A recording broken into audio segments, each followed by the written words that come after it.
Certains d'entre vous la croyaient enterrée par les nouvelles technologies, mais la carte bancaire continue d'évoluer, de traverser les générations. Elle reste intemporelle. Au quotidien, toujours.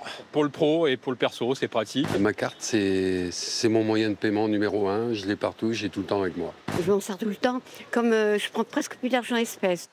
Les paiements en liquide se raréfient, alors les banques travaillent à renouveler ces petits formats plastiques pour les rendre plus pratiques à utiliser.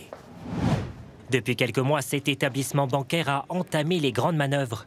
D'abord en modernisant les cartes avec cette encoche pour les malvoyants, mais aussi les rendre tendance, tel un accessoire de mode. Vous voyez l'esthétique et le design très épuré. Mais l'objectif est aussi de renforcer la sécurité des cartes via votre empreinte digitale, par exemple. Une option à 1 € par mois, plus besoin de réaliser son code secret. C'est une carte qui a un capteur d'empreinte digitale et qui permet en fait les paiements sans contact au-dessus de 50 €. On va avoir des personnes qui oublient souvent leur code et donc c'est une simplicité puisque en fait il suffit d'avoir son empreinte et l'empreinte on l'a toujours avec soi. Dans cette start-up française, on choisit d'aller encore plus loin. Et du coup on sera bon pour le 4 avril. Ici, les 230 ingénieurs continuent d'innover. Et voici l'une des dernières inventions, cette nouvelle carte éphémère à usage unique. Je viens de créer une carte avec des numéros, et d'ailleurs vous pourrez les afficher devant toute la France, parce que ces numéros-là seront, juste après le paiement, autodétruits. Donc là, j'initie le paiement avec mes numéros de carte. Tout est bon. Le paiement a été effectué et la carte a été autodétruite.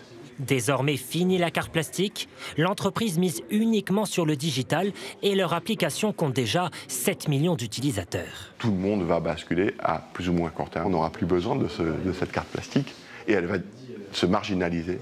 À l'heure du tout numérique, de nombreux utilisateurs optent pour des versions dématérialisées.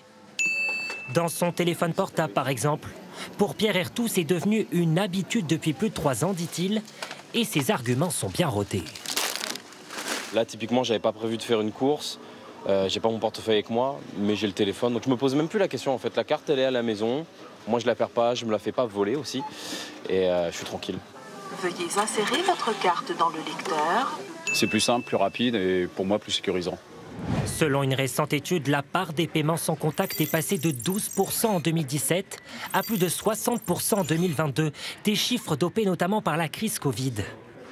Une aubaine pour les géants du numérique qui rivalisent aussi d'inventivité avec des montres connectées, des bagues aussi capables de payer en magasin. Mais cet expert en cybersécurité alerte, lui, y voit un risque pour les données personnelles. L'objet connecté qui procède au paiement et qui détient la carte bancaire va pouvoir associer ce paiement à toutes les données qu'il collecte déjà sur nous, à savoir notre position géographique, les contacts, l'utilisation de notre smartphone, les différents capteurs et finalement tout l'environnement qui nous concerne. Les paiements dématérialisés n'en sont qu'à leur début. Selon la Banque de France, la carte bancaire plastique reste toujours l'outil le plus utilisé par les Français.